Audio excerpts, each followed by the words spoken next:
So,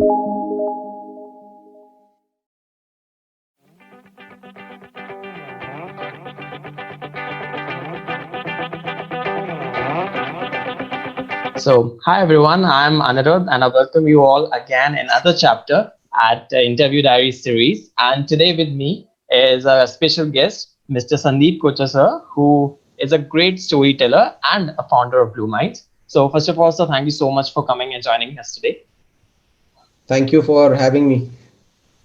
So today we are going to discuss about a lot of things. We'll be talking about entrepreneurship. We'll be talking about Blue Minds. We'll be talking about the art of storytelling. So I think we should start with Blue Minds. So what exactly is Blue Minds? So what exactly you do?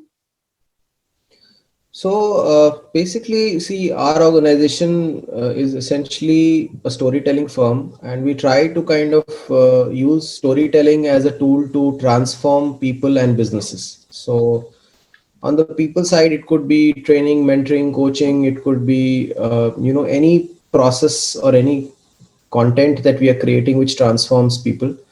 At the same time, on the on the organization side, we kind of try to help organizations market their stories, build their brands better.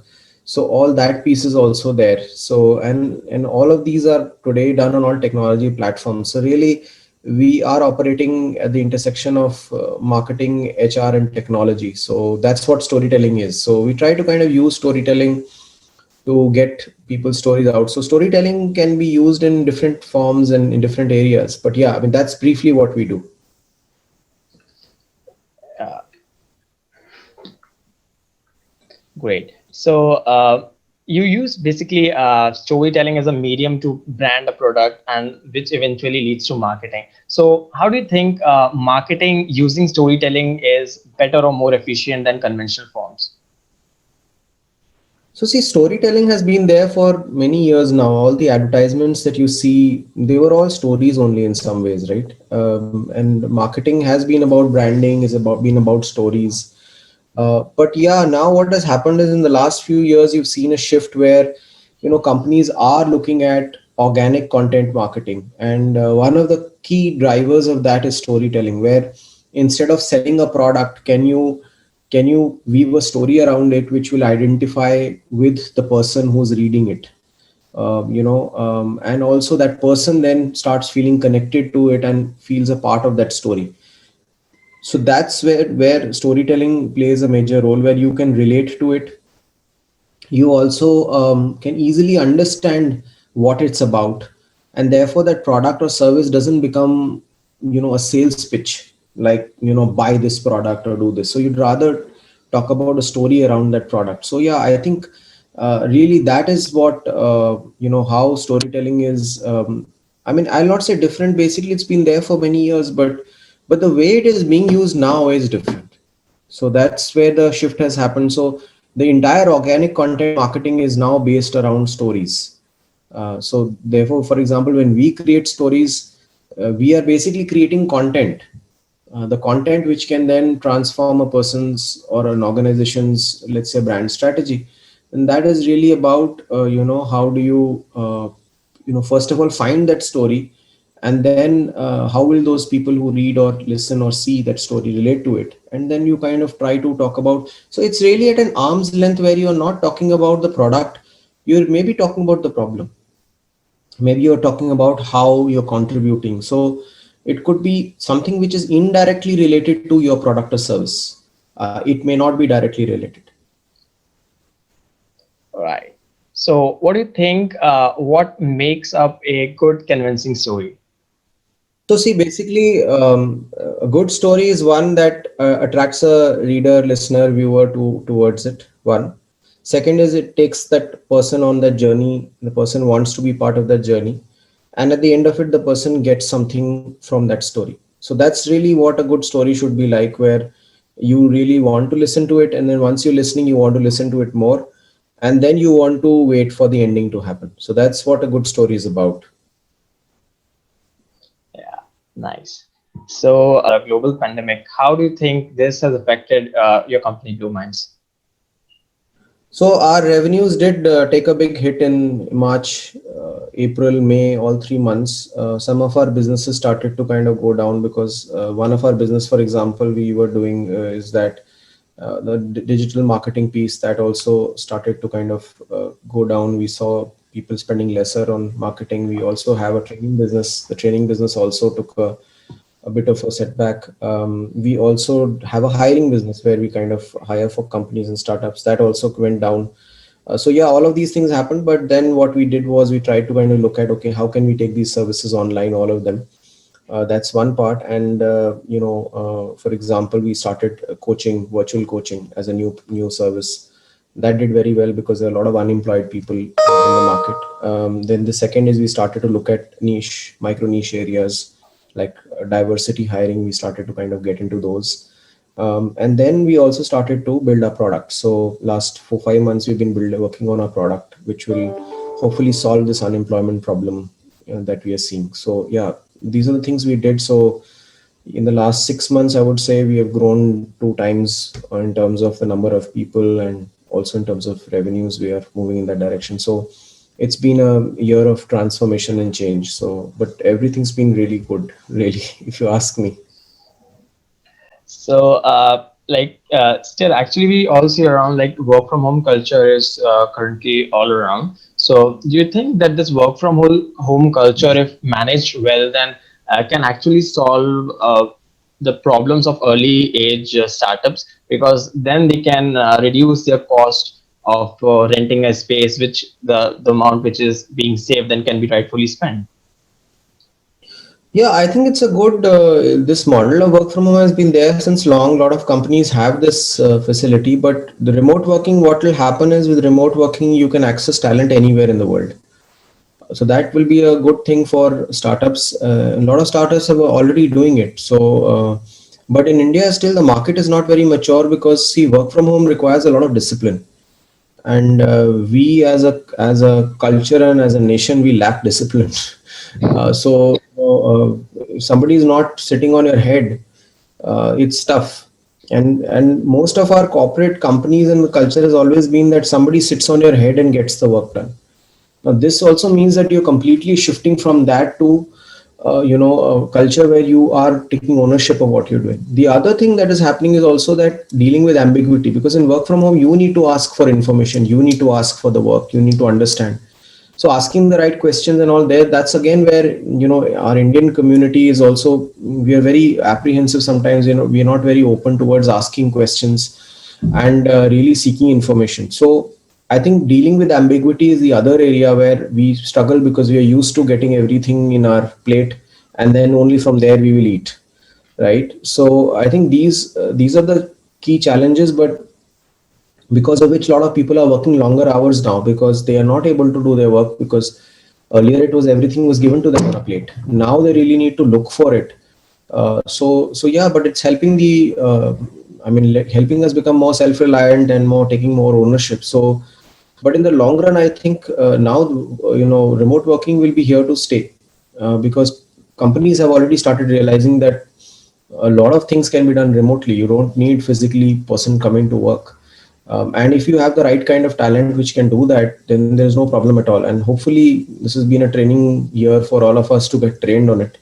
Hopefully by end of the year we should all be trained on how we can work from home better. So yeah, I think this is a good thing for everybody. A lot of companies have already announced that next year also they'll be working from home. So I think it's good. Great. So, how do you think we can use the art of storytelling for personal branding? So see, in personal branding, basically you are actually trying to tell a story only. You are trying to tell that, okay, this is who I am. Now that is also a story that you're trying to tell the world. And therefore storytelling becomes a very important tool for personal branding. And nowadays all social media platforms, everybody is doing storytelling. So they are trying to tell some story or the other. So that's I think it's become like like a mandatory thing now, that okay, there's only one way to do it. So everybody's telling stories and what I did in 1950 or 1960 or 1970, and this is what happened, and this is what. So everybody is starting to become a storyteller now, so which is good, and that's how people are. Personal branding is also required because you have to differentiate from the crowd. So everybody has to tell the world that, okay, what do they do? So, they're trying to build their brands. So yeah, it's a fantastic tool to kind of build your personal brand, and it can help you not only get work, network better, it can help you get opportunities, it can help you in your business, it can help you in several ways. So yes, it's a great tool to kind of use. Okay. So how one can leverage it? Like if someone wants to, start branding himself using digital and social media platforms, so how one can achieve it? First, you have to think, what do you want to convey? What is the message you want to convey? What do you want to give to your person who's viewing you or coming to know about you? You should also try to find out who's your target customer, and then give the customer what he or she wants. So, and then you can start on any platform. It could be Facebook, Instagram, LinkedIn, could Twitter. It could be any platform that you want to start with. And there, if you think your audience is there, you start to build your brand. And well, you start with stories and trying to take stories out to show who you are, what you are, and why do you do what you do. And then people will start to identify and come to know about you. Right. So what do you think what it takes to be an entrepreneur in this storytelling space? So, see, entrepreneurship is also about telling stories, really, because you have to sell your product or service that you have. So, you have to go and tell your story to your investor, if you tell a story to your customer, to your employees. So, that's what it is, right? So, eventually, you are using it whether you say it or you know it or not, or whether you say it or not. So, so really, I would say that's being used by every entrepreneur. So, it should be used in any possible way to kind of even attracting talent. For example, you need to tell a good story to attract talent.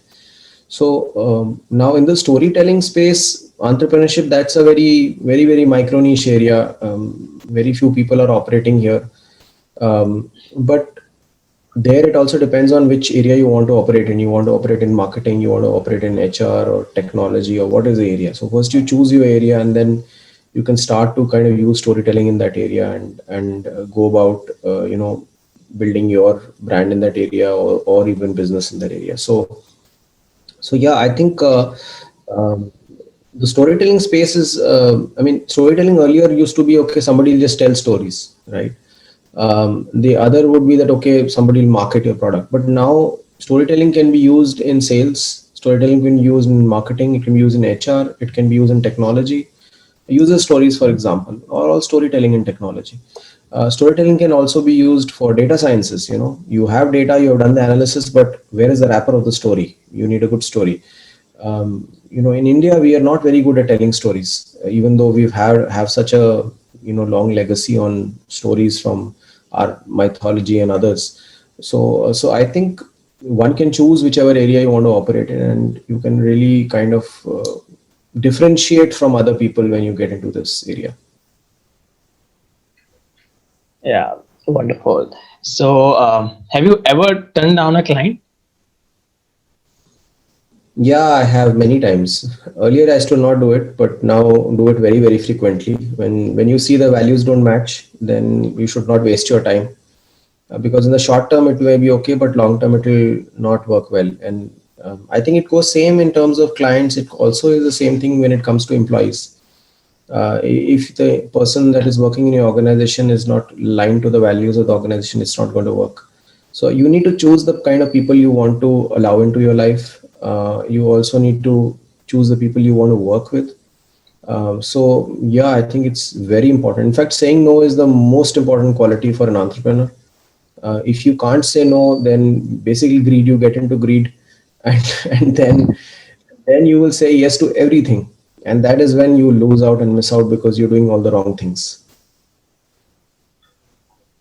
Yeah, so you need to learn to say no, right? So like we see, like often students don't try new things. Like they think that they might, if the idea doesn't work, they might end up wasting 2 3 months, while the other students then stand a better chance in placements or other activities. So what's your take on this? I think it's very tough for students to become entrepreneurs for a few reasons. One is they have to let go of placement, and frankly, most people start studying for that only. Yeah. So if the placements were stopped at all the colleges, you will find nobody will come into the colleges.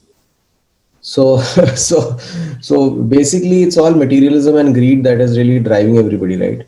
So therefore you'll find that only few, but now a lot of I think at least at the IITs I know, I don't know if it's there in your college or not, but most of the IITs have now got this deferred placement tool that you can sit the next year. So that is very good, and I think that's what's going to inspire people to kind of try. In fact, I would think that a lot of tech institutes are doing it, but maybe in the final year they should have a subject around entrepreneurship, and they should allow a person to do that and have a graded way of doing it. So at least the person should be able to try a startup once at least, so that at least some, or even for that matter work in some startups so you gain some exposure. For students, I think the best way is really to learn is through this only. If you either work for a startup or you do your startup, you're going to really really learn. Now the success is very little, and we all know it. It's a very very small ratio of success that is there. In fact, I've been part of 8 startups in the last 20 years, and only 2 of them have succeeded. One is which I'm working on right now. So the success ratio is very little, and for bootstrap startups is even more difficult because you don't have that luxury available, right? That you can throw money on stuff. You have to think of new ways of doing it. So from that point of view, I think for students, it's a great opportunity if they can do it. Maybe they should do it along with their studies. It's very tough to do that, but if you can do it, and then if somebody can not take the placement and do it, I mean, it's amazing, because in either case you're just going to get an entry level job after a year or so. So it's absolutely okay, but the learning is going to be immense. So that's what I would encourage. But it's maybe the first step is really to do some internships, and also more importantly working with some startups. Once you start to get a hang of things, then maybe you can start your own. But ideally you should do a few startups before you kind of or do a pilot of the idea that you have, see whether it's just makes sense or not, and then take a call. Yeah, great. So now I want to talk about the time before you have started this Blue Minds and after you have quit the job. So you call that phase failure, like in your bio. So would you Yeah, like to talk about that? yeah, I think so after I quit my job, I tried many things. I started to I became a professor. I consulted with startups. I freelanced. I did several things. I even started my own startups, and none of those things went well. So basically, the focus was really not there, and I was doing hustling. So this hustling word is very, I think it's such a sexy word, right? That everybody thinks this is the best thing to do. I think that's the worst thing you can do, is to hustle, because hustle basically means you're doing too many things and nothing's going to work. And that's what happened with me. I think I almost lost a couple of years of my life in that whole process. I did learn a lot, but really, if I were more focused and just picked one of them, so I think the key for an entrepreneur is really focus. If you can focus on what you're doing, you'll do it extremely well. But if you're doing 10 things, you'll only be 10%, right, on one thing. So do one thing surely. I call it dots. That's really the most important thing, I think, for an entrepreneur. Great. So what do you think? How can one position one's company to in this middle of the crisis to best and continuously serve his customer? I think more importantly, you should understand what is your customer going through. So speak to more customers and find out what are the challenges that they're having. As you'll get more understanding of their challenges, you will start to understand that, okay, where is the pain point and where is the opportunity? Because you need to, as an entrepreneur, you need to solve their problems. You can't be selling your solution. You have to first understand what is their problem, and then you try to kind of help them with that problem. So I think for an entrepreneur, it's really about talking to more customers and figuring out what is the problem that they are facing, and then giving them a solution for it. And that's where you really adapt, and you can even get new ideas and get new into new lines of business. Nice. So so there's one question. So before asking, it's like if a company approaches to you that they want to brand their product, brand their company using storytelling, so how exactly do you proceed with this? So first you try to understand their product or service. You try to understand what are they trying to sell. Then you try to understand who is the target customer, and why is the customer buying them. Then you also try to look at what is their current relationship with their customers and would you want to change that. And then you try to start creating a story or content around it so that it can help them get new customers or build a connect with their current customers and slowly kind of take the customers, to serve their customers better. So I think these are the basic things that you look at, and then obviously devise your marketing strategy around it and content strategy, and then you kind of go and execute it in the market. The key is really finding out, okay, why will somebody buy their product? What's their current relationship? What are they looking for? Again, you have to move the focus from the company to the customer. All right. So, what do you look for exactly in an employee before hiring an employee? See, earlier we used to look for skills, and that doesn't work very well now. You have to look for both skills and behaviors and attitudes. So basically, somebody who's going to be able to stick with you, somebody whose values are there. Because if you find somebody who's very well skilled, but if his attitude is not right, then there's a very big problem. Because, for example, somebody say, "No, I don't want to do this work." So every piece of work that you pick up, right, it has this monotonous element in it, and which will always be the case, right? And as human beings, we hate monotony. We want new things every day. That's not going to happen. So we try to find people who are going to have the same kind of levels of enthusiasm when they're doing a boring job versus the same kind, person working on a very interesting job. So yes, the interesting bit is always good, but when you are doing do you have the same passion towards work which is boring also? Because eventually, if you can have the same passion at work all the time, that's when you will be performing much better than other people, and that's when the company will also benefit from it. So eventually, however fast the employees grow in a startup, the company grows faster. So I think for us really now the skills are important, but more important are behaviors, attitudes, and the person's mental makeup. Those are very, very important things. Great, great. So, if you like to have, if you like to advise young entrepreneurs who are just starting out, what would it be? Start small. Start with some small idea, pilot it, see how it works. Work with some startups in that domain wherever you want that idea to gain little understanding, just to make sure that, okay, will your idea fly or not. And then once you've done your pilot, you've got some understanding, then try to see how can you scale it.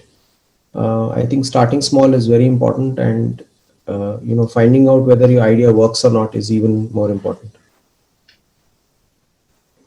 Great, great. So, I think with this we came to an end of this conversation. So thank you so much for this lovely conversation. I think we talked about so many things, and once again, thank you so much for such an insightful talk. Thank you so much, Anirudh, and pleasure. And I hope and wish good luck to all the future of India. I know the pandemic is impacting a lot of people, and I'm sure the students must be a little apprehensive also what's going to happen next year. And next year, I think the whole scenario is going to change. There's a transformation already happening. It may take a year or so for the market to recover, but I think we have some very interesting times ahead because now the business scenario is completely changed. So wish all of your students good luck, and hope and wish a happy future for them. And thanks for arranging this. Thank you. So, viewers, if you think we have added anything meaningful to your life, so do give a thumbs up, and also check out all the social media handles of Sandeep sir. We'll link all them in the description, and especially LinkedIn. So, till then, we'll see you in the next episode. Goodbye.